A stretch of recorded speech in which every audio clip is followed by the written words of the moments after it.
નમસ્કાર વિદ્યાર્થી મિત્રો, સ્વાગત છે તમારું એમડબ્લ્યુપી એજ્યુકેશન યુટ્યુબ ચેનલમાં। આજે આપણે જોવાના છીએ ધોરણ નંબર 8 માં આઈડિયલ ની અંદર હિન્દી વિષયનું આપણે સોલ્યુશન કરવા જઈ રહ્યા છે। તો આજે આપણે બીજા નંબરની કહાની ઈદગાહ, બરોબર, તેના વિશે આપણે સોલ્યુશન કરવા જઈ રહ્યા છે।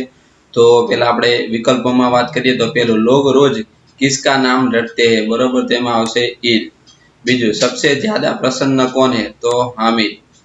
हामिद किसके साथ रहता है, तो आवशे दादी। मेले में जाने के लिए हामिद के पास क्या नहीं है, तो आवशे जूते। कौन खुद को अभागिन समझता है, तो अमीना। महमूद ने क्या खरीदा, तो आवशे सिपाही। नूर ने क्या खरीदा, तेमा आवशे वकील। दुकानदार ने चिमटे का मूल्य कितने पैसे बताया, तो आवशे 6। हामिद का दिल बैठ गया क्योंकि, तो चिमटे का दाम 6 रुपये था और उसके पास 3 पैसे ही थे। हामिद ने चिमटा किसके लिए खरीदा, तो उसे दादी के लिए।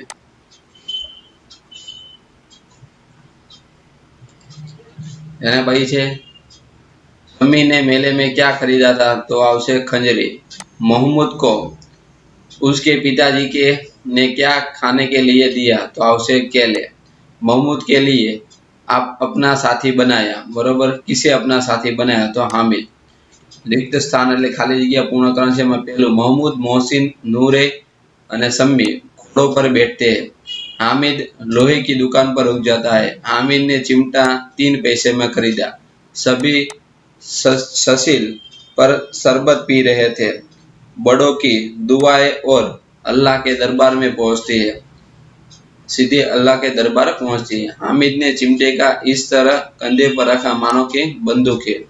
नूरे के वकील का गौरवमय अंत हुआ। वकील साहब की अस्थियां धुरे पर डाल दिए। तो खरा खोटा छे एमां पेलो, पाठ में होली के त्योहार का वर्णन किया है, तो विधान केवुं छे, खोटुं। ईदगाह में लौटते लौटते दोपहर हो जाती है, तो विधान साचुं छे। ईदगाह पाठ के लेखक प्रेमचंद है, तो विधान साचुं छे। रमजान के पूरे 20 रोजों के बाद आज ईद आई, तो विधान केवुं छे, खोटुं।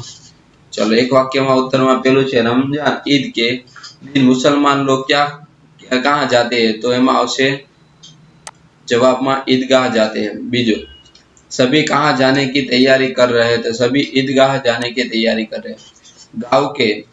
गांव से ईदगाह जाने का रास्ता कितने कोस का था, बरोबर, तो जवाब आवशे 3 कोस का था।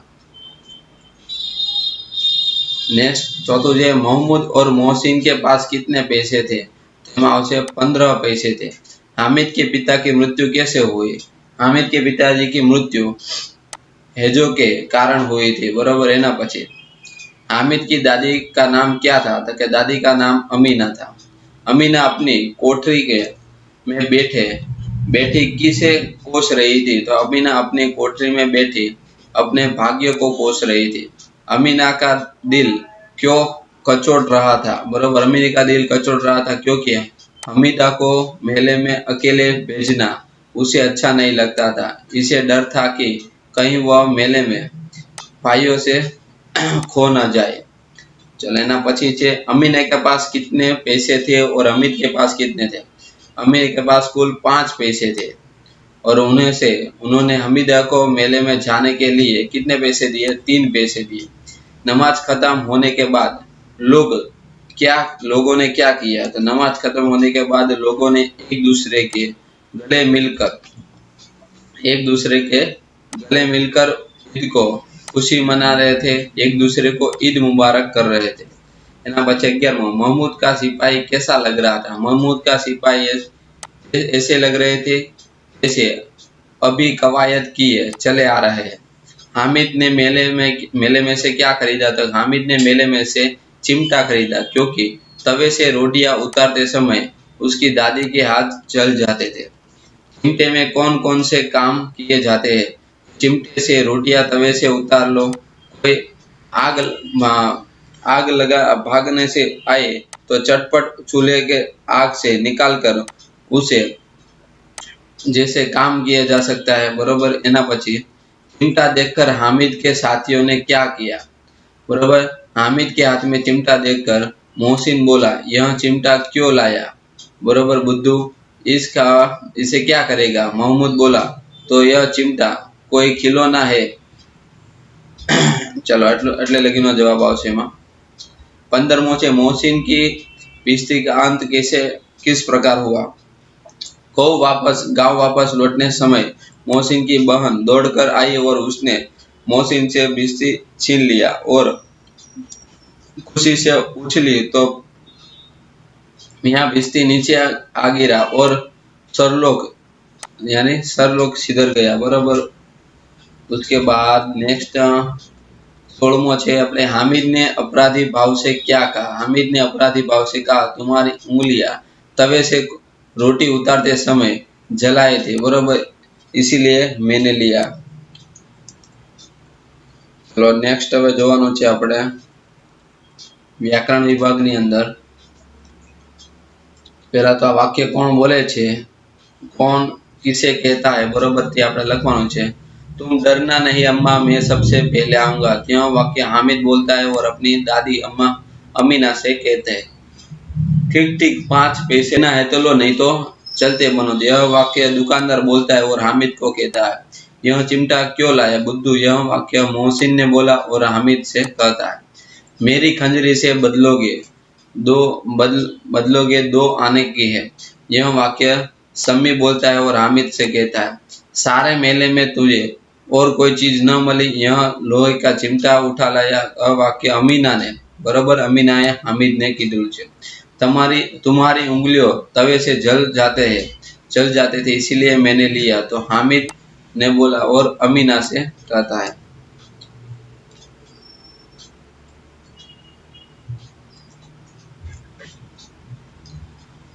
नेक्स्ट હવે આપણે સમાનાર્થી આપણે જોવાના છે। તો शीतल यानी ठंडी, प्रसन्न यानी खुश, गरीब यानी दिन, अंधकार यानी अंधेरा, स्नेह यानी प्रेम, पुरानी यानी प्राचीन, कोश यानी खजाना, पृथक यानी अलग, सबील यानी प्याव ने धावा यानी हमला। चलो विरोधार्थी शब्द है शीतल એટલે કે ગરમ, અમીર એટલે ગરીબ, સ્નેહ यानी नफरत, प्रसन्न यानी खिन्न, उजाला यानी अंधेरा, नई यानी पुराने। चलो वाक्यनो આપણે પ્રયોગ લખવાનો છે। बेड़ा पार लगाना, संकट से बचाना, बाढ़ के समय नौजवानों ने कई लोगों की जान बचाई थी, बाल बांका न करना, जरा भी नुकसान न होना, सड़क दुर्घटना में किसी का बाल भी बांका नहीं हुआ। ना भाई છે છાતી पीट लेना, बराबर, तो एनो मतलब થાય છે दुख प्रकट करना। चिमटे के दाम सुनते ही हामिद ने छाती पीट ली। दिल चीरना, बहुत दुख पहुंचाना, बेटे के परिणाम में माँ के दिल चीर दिया, बराबर है ना। पीछे दिल कचोटना, दिल में दुख होना, बेटे की गंभीर हालत देखकर माँ का दिल कचोट रहे थे। चूर चूर होना यानी नष्ट हो जाना, बराबर। तो चीटी के खिलौने की गिरा कर चूर चूर हो जाते हैं। एना पे सुरलोक सुधारना यानी मर जाना। हामिद के माता पिता जिसके कारण सुरलोक सिधर गए। दिल बैठ जाना यानी निराश होना। स्मित देखकर दादी अमीना का दिल बैठ गया। પછી गले मिलना यानी प्रेम से बैठना, बराबर। नए वर्ष के पहले दिन हम एक दूसरे के साथ, बराबर, प्रेम से मिलते हैं। मुंह ताकते रह जाना यानी चकित हो जाना। कुत्ते की चालाकी देखकर मालिक अपना मुंह ताकते रह गया। यहाँ पे 10मो प्रश्न है, बराबर। एक આપણે शब्द समूह માટે एक शब्द है એમાં પેલું ईद की नमाज पढ़ने की जगह એટલે ईदगाह, बराबर। जिसे गिना ना जा सके तो अनगिनत। नमाज के पहले हाथ पग धोना यानी वजू। मशक के पानी ढोने वाला यानी फिस्ती। मुसलमानी वर्ष का 9वां महीना यानी रमजान। तवे पर रोटी उतारने का साधन यानी चिमटा। चलो હવે તમને એક વાક્ય અહીંયા તમને એક આખો પેરેગ્રાફ આપેલો છે। પેરેગ્રાફ પરથી નીચે એક પ્રશ્ન આપેલો છે। પેરેગ્રાફ વિદ્યાર્થીએ વાંચવાનો છે અને પ્રશ્નના ઉત્તર તમને જણાવવાના છે। તો પેરેગ્રાફ આપણે દરેક વિદ્યાર્થી વાંચશે અને એમાં આપણને પ્રશ્ન કયા કયા પ્રકારના પૂછેલા છે તે પ્રમાણે આપણે જવાબ લખવાનો છે। એમાં પહેલો પ્રશ્ન આપણને આપેલો છે, भारत में गुरु शिष्य का संबंध किन में थोड़ा बहुत ही सही पाया जाता है? तो कि भारत में गुरु शिष्य का संबंध साधुओं, पहलवान और संगीतकारों में थोड़ा बहुत ही सही पाया जाता है। योग्य शिष्य पाने के लिए किन्हें वर्षों प्रयत्न करना पड़ा है? भगवान रामकृष्ण को योग्य शिष्य पाने के लिए वर्षों प्रयत्न करना पड़ा था। एना पछी तीजू, गुरु किसके बिना रहने के लिए तैयार नहीं है? गुरु शिष्य के बिना रहने के लिए तैयार नहीं है। विवेकानंद किन्हें पसंद आए? तो विवेकानंद जिनमें विवेकानंद बनने की अद्भुत शक्ति बराबर निश्चित है, उन्हें विवेकानंद पसंद आए। इस परिच्छेद का शीर्षक आपने लखવું હોય તો હું હશે? गुरु शिष्य। तो विद्यार्थी मित्रों, आ तो આપણે ચેપ્ટર નંબર 2 નું સોલ્યુશન। નેક્સ્ટ વિડિયો લેક્ચર મેળવવા માટે ચેનલને તમે સબસ્ક્રાઇબ કરી દો, તમારા ફ્રેન્ડ સર્કલમાં આગળ અવશ્ય શેર કરો અને વિડિયોને લાઈક બટન આપવાનું ભૂલશો નહીં। થેન્ક યુ, આભાર।